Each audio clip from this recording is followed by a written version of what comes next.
What exactly is the Leviathan mentioned in the Bible?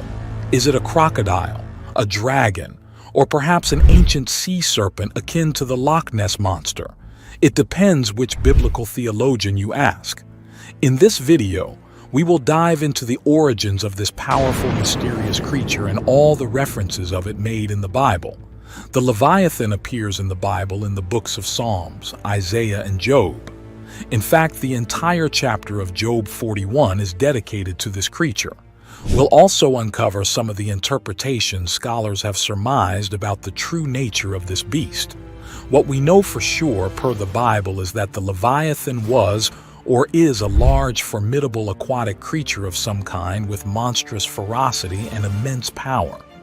The Hebrew root of the word Leviathan means coiled or twisted, which naturally suggests a snake-like creature. The other hint comes from the Septuagint, a Greek version and first translation of the Old Testament from the 2nd century BC. It translates Leviathan with dragon, which also denotes a serpentine creature. The NASB translation of Genesis 1:21 says, God created the great sea monsters and every living creature that moves, with which the waters swarmed after their kind. So we do know for a fact it is a sea monster. Interestingly, the Septuagint translates another instance of the Leviathan in Job 3 verse 8 with Ketos, a Greek-style dragon that has a hog nose. The cumulative evidence certainly supports the idea that Leviathan is a sea dragon. But enough with the Septuagint translation. Let's rather focus on our everyday Bible. Isaiah 27 verse 1 further elaborates on the Leviathan, depicting it as a fast-moving and squirming serpent, often referred to as a sea monster in various translations. While the exact identity of this sea creature remains uncertain, its reputation in biblical texts emphasizes its strength and untamed nature. There are a handful of other references to the Leviathan in the Old Testament. Most of these passages describe the Leviathan as a real creature, familiar to people by reputation, if not by sight. In Psalm 74, verse 14, the Leviathan is described as a multi-headed sea serpent that is killed by God and given as food to the Hebrews in the wilderness. Further down in Psalm 104, verse 25 to 26, God is praised as the one who created the sea as the habitat for the Leviathan. The verse reads, There is the sea, vast and spacious, teeming with creatures beyond number, living things both large and small. There the ships go to and fro in Leviathan, which you formed to frolic there. In Isaiah 27, verse 1, the Leviathan is used as a symbol for the wicked kings of the earth who withstand God's people. The imagery depicts God's assurance that, despite the terrifying strength of these nations, they will ultimately be defeated. The passage speaks of divine punishment, portraying God's sword as fierce, great and powerful, capable of slaying the monstrous Leviathan, symbolizing the wicked forces that stand against God's people. Psalm 74, verse 14, echoes a similar sentiment, with a reference to God's victory over Leviathan. In this context, the mention of the Pharaoh of Egypt aligns with the theme of God's triumph over powerful adversaries. Both passages convey a message of assurance that no matter how monstrous or powerful the forces against God's people may seem, divine intervention will ultimately lead to victory. Job 41 gives the most detail about Leviathan as an actual sea creature. In that chapter, God describes Leviathan, emphasizing the animal's size, strength, and viciousness. The Leviathan cannot be tied down or tamed. It is frightening to even look at. It is best left alone. The Leviathan has a graceful form but is incredibly well protected with scales. Its chest is as impenetrable as its back.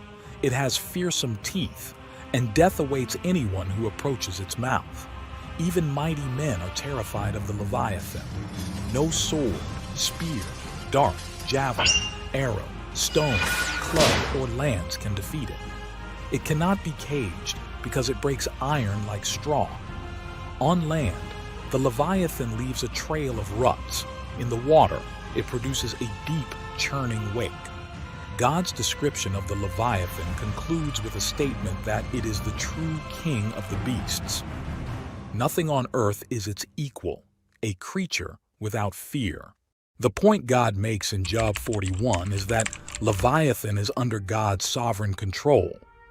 Job had been questioning God, but God turns the tables and uses the Leviathan's might to emphasize Job's weakness and frailty. He called the Leviathan a creature without fear, because nothing on earth was its equal, and no man or beast could subdue or overpower Leviathan. It was untamable and terrifying, and no weapon could pierce its mighty scales. It could break iron in pieces as easily as breaking straw, and death awaits anyone who approaches its mouth. Despite the Leviathan's great strength, God is greater. He rhetorically pointed out to Job that he could play with the Leviathan as a bird and put him on a leash for your girls. The Leviathan, as mighty as it was, would make many pleas to God and speak to him softly, asking God to make a covenant with him and take him on as a servant. This illustration was meant to show Job that God was far more powerful than the most powerful creature in Job's experience. God's response to Job involves highlighting the might and power of Leviathan, an awe-inspiring creature that Job could not stand against. The point being made is that if God, in his creative power, brought forth a creature as formidable as Leviathan, then how much greater and beyond comprehension is God himself? The emphasis is on Job recognizing his own weakness and frailty in comparison to the creator of such a mighty being. The rhetorical question underscores the futility of Job's attempts to fully comprehend or challenge the Almighty. It serves as a humbling realization for Job, reinforcing the idea that God's ways and understanding are far beyond human capacity. The imagery of the Leviathan becomes a tool for God to redirect Job's focus towards acknowledging the greatness and majesty of the Creator rather than questioning his ways. If Job had not been aware of this creature, God's illustration would have made little sense to him, but Job clearly understood in verses 2 to 6. All the verses collectively paint a vivid picture of the Leviathan as a formidable and awe-inspiring creature that lives in bodies of water. The details, particularly from Job 41, provide a more in-depth description of its characteristics. The references suggest that Leviathan was not only large, but possessed a double-plated armor, sharp teeth, and even a seemingly fantastical ability to spew fire from its mouth. One thing we do know from the Bible is that the Leviathan is a creature of evil. This negative perception of Leviathan persisted through early Christianity and extended into the medieval age, where Leviathan transforms into a prominent symbol for Satan. The shadow of the Leviathan is seen again as an enemy in Revelation 12, verse 13, where a very Leviathan-like creature is described as a devouring dragon. That ancient serpent who is called the devil and Satan, says verse 19. Frequently portrayed as the hell-mouth in art, the gaping jaws of the Leviathan serve as the very gates of hell. A common iconographic theme depicts Jesus piercing the devil with a long staffed cross in one hand while using the other to rescue Adam, Eve, and the patriarchs from the Leviathan's cavernous mouth. Samuel Bouchard, a 17th century Huguenot antiquarian and biblical scholar, was the pioneer in associating the Leviathan with a crocodile. His identification reflected the increasing fascination with biblical fauna and flora during the Enlightenment era. This period saw endeavors to uphold the credibility of the scriptures in light of emerging doubts regarding its historical and scientific accuracy. Bouchard's perspective has since been widely adopted by many biblical scholars who, following his lead, interpret the Leviathan as a creature of the natural world. However, a multi-headed, fire-breathing sea monster does not come close to the description of a crocodile.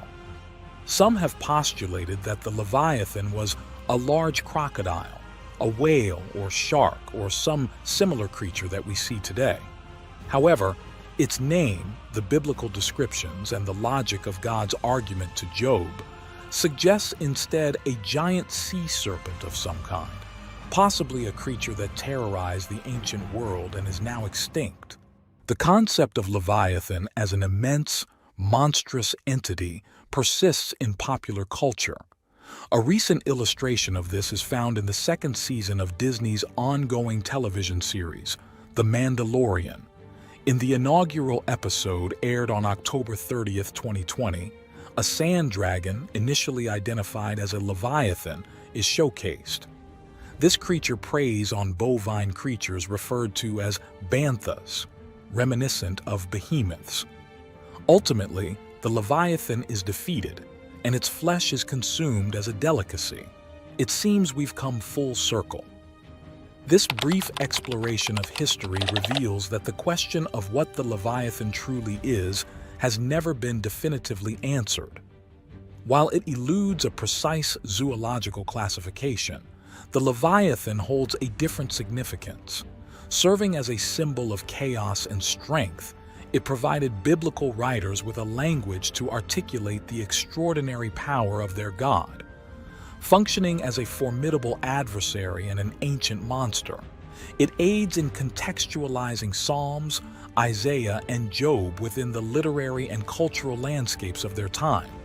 As a formidable creature of immense proportions, its mere mention evokes a sense of fear and awe, perpetuating its mystique and captivating imaginations even in contemporary times. For those of you who want to stick around to hear how exactly God described the Leviathan in Job 41 in its entirety, here it is. Can you pull in Leviathan with a fish hook or tie down its tongue with a rope? Can you put a cord through its nose or pierce its jaw with a hook? Will it keep begging you for mercy? Will it speak to you with gentle words? Will it make an agreement with you for you to take it as your slave for life? Can you make a pet of it like a bird or put it on a leash for the young women in your house? Will traders barter for it? Will they divide it up among the merchants? Can you fill its hide with harpoons or its head with fishing spears? If you lay a hand on it, you will remember the struggle and never do it again.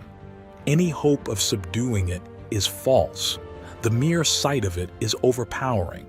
No one is fierce enough to rouse it. Who then is able to stand against me? Who has a claim against me that I must pay? Everything under heaven belongs to me. I will not fail to speak of Leviathan's limbs, its strength and its graceful form. Who can strip off its outer coat? Who can penetrate its double coat of armor? Who dares open the doors of its mouth, ringed about with fearsome teeth? Its back has rows of shields tightly sealed together. Each is so close to the next that no air can pass between. They are joined fast to one another. They cling together and cannot be parted.